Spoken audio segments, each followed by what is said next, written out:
Hello again from Paris. Let's speak to the Labour leader, Jeremy Corbyn, who is joining us now live from Westminster. Mr Corbyn, thank you for joining us. Thanks for sparing the time to speak to us on Sky News this afternoon. Given what's happened here in Paris, what should the United Kingdom do now about Islamic State?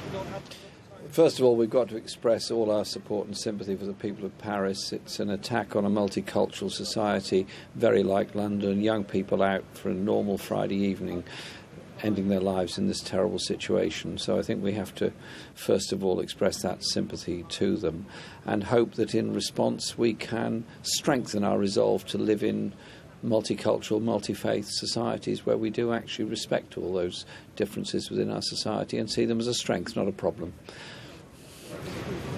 Should the French have done what they did last night by bombing Raqqa?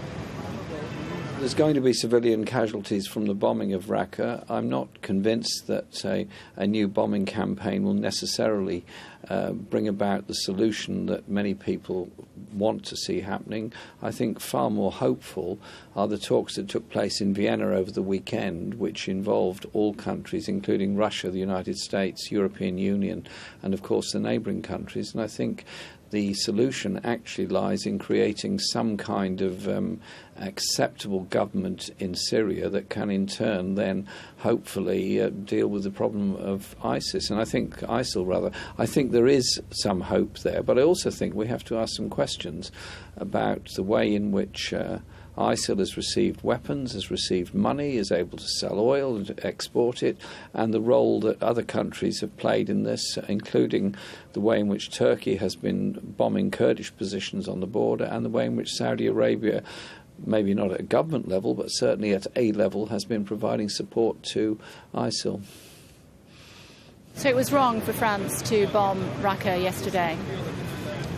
I don't think that that bombing is necessarily going to bring about the solution that they believe it might.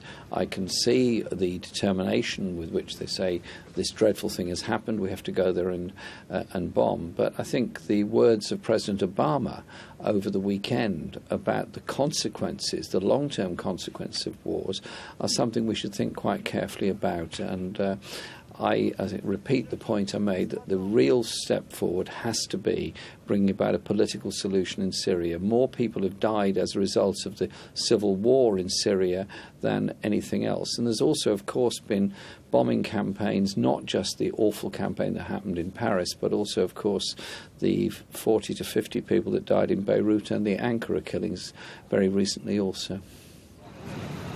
I think it's reasonable to say, Mr Corbyn, that a political solution is some way off. The Prime Minister telling us just this morning that a plot on UK soil was thwarted just last month. There have been 7 in the last 6 months. Doesn't something need to be done sooner than what a political diplomacy can achieve?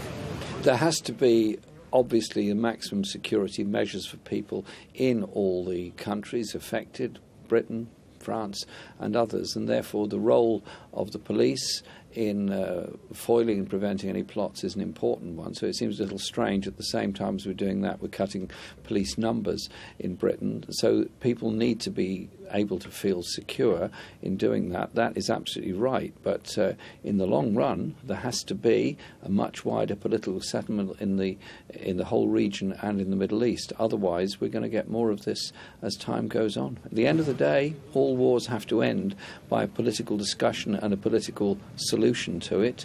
I'm no defender whatsoever of anything ISIL stands for. I want to defeat them by the unity of the people of Syria. That is a good step forward, I think. The solution in the end will come in the region. The Prime Minister says this morning that he is trying to build a consensus for a second vote in Parliament for strikes against Syria. He says that he won't do that until he is confident of that vote passing. If it didn't, then it would be very damaging, in his words. What would you say to him? Well, Obviously, he's coming to the House, I think, tomorrow to make a statement on the G20 and on the situation in Syria.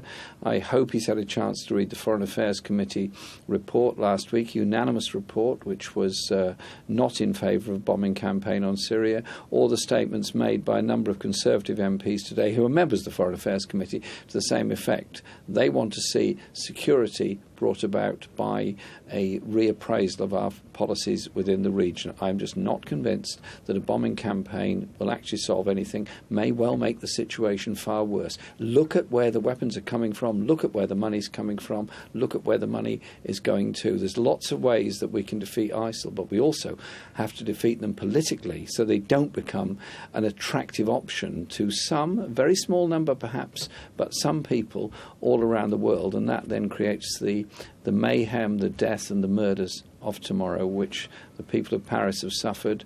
We suffered on 7/7 and, of course, have been suffered, as I said, in Beirut and Ankara and other places. Public opinion seems to be split at the moment, Mr Corbyn, as to whether or not airstrikes against Syria are the appropriate way forward.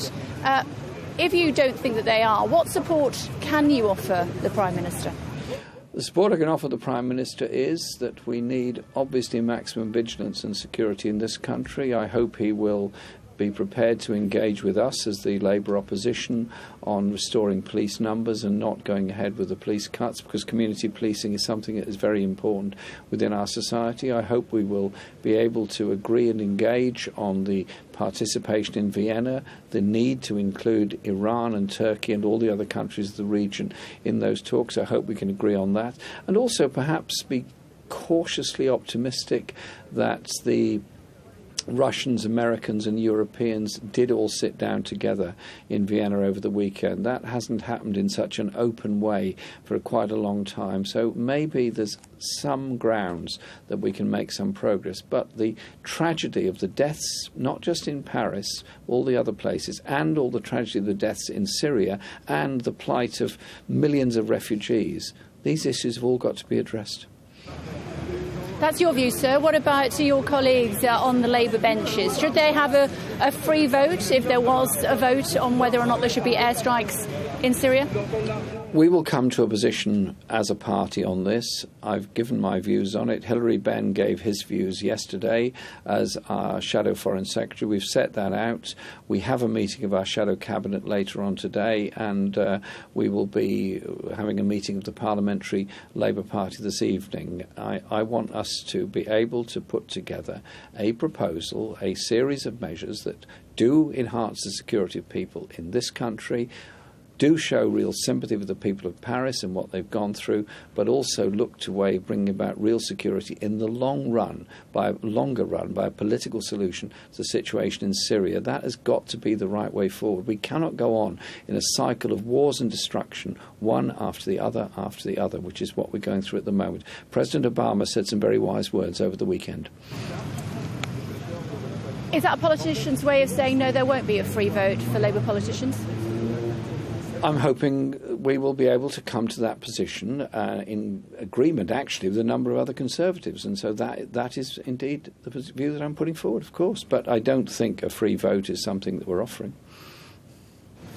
The thing is, if Article 5 is invoked, the NATO Charter, it could well be that the decision is taken out of the hands of the British Parliament and it would be retrospectively taken back to the House.